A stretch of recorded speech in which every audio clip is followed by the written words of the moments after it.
real emotion. Disappointments cause anger or resentment, along with a desire for revenge. These people are brilliant, charming, and seductive, and will annihilate, alienate, and terminate anyone in order to be superior.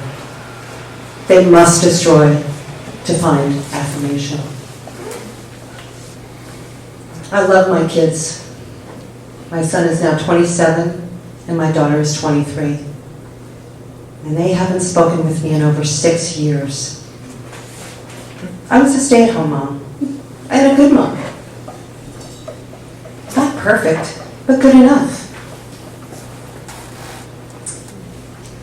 And we had a typical loving relationship.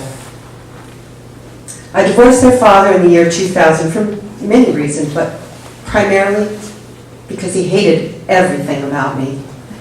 I even felt guilty for not being the person that he wanted me to be. I was going crazy. And I was just a shell of somebody that was not me. I became so anxious, and I was always, always afraid.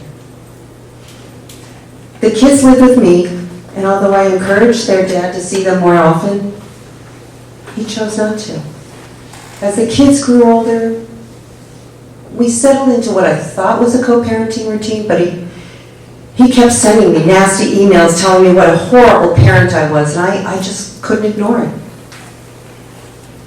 I later learned that he shared our heated emails with our kids, and so much more. He eventually married a fantastic woman who's a clinical psychologist, and I was grateful to her because she and my kids cared for each other. The hate mail dwindled, and I could breathe a sigh of relief. She divorced him within 2 years. I called her up to tell her that my kids wanted to see her. And so she and I met for coffee, whereupon she started telling me some crazy and outrageous things that happened in her marriage. Caron, she said, he is truly a narcissist and an emotionally abusive man. Validation. Kids were excited to see her, so we had set a date. And within 3 days, they wanted nothing to do with her. And I thought, oh my God. And I became afraid again. After their divorce, he secretly convinced the kids to move in with him. And my daughter was so distraught, she came crying to me and told me what happened. So I schlepped them off to a therapist's office, and they were so excited, telling the therapist that they wanted to live with their dad. And although my gut was telling me, don't do it! I had to agree with the therapist that it would be best for them to get to know their dad better. I had no idea the depths of revenge he would go. Unknowingly, he had been telling lies about me, about my friends and family, for years. He made horrific accusations to the point that their memories were hijacked, brainwashed, a Stockholm syndrome. No matter what I said or did, he kept feeding them corrupted words over and over until they believed him.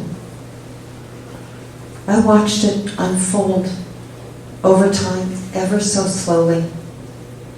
And I had no idea what was happening, and I had no idea how to stop it. My kids were in turmoil, and he told them I was the reason for it. First, he went after Glenn. Then he went after his family, then my family, and he destroyed all the loving bonds that my kids had with him. And then he came after me. It's called parental alienation, And many therapists have no clue about what to do. It is not a typical estrangement. And I am only one in a million around the world who have the same crazy story to tell. A loving bond destroyed by a narcissistic, abusive parent. It is multi-generational, as my daughter is now the surrogate for her father. Look, if you see a parent disparaging another parent in front of their child, you tell them to stop. You tell them that what they are doing will absolutely negatively affect their children for the rest of their lives. Tell them that it erodes bonds and identities, and tell them they are killing half of their child. It's child abuse. Please tell them to stop.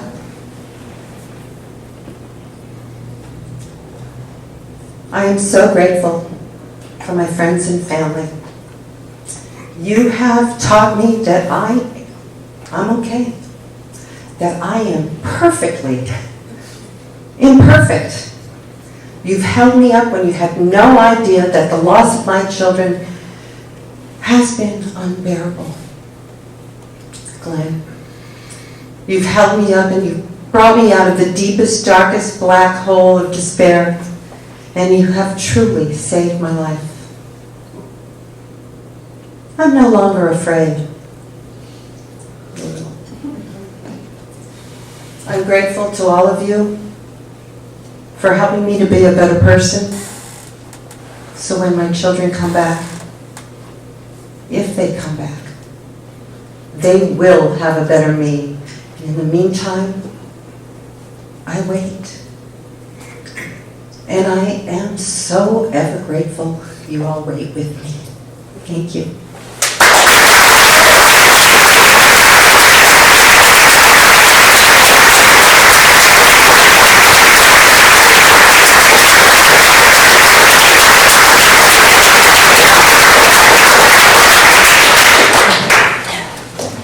It doesn't get more honest than that.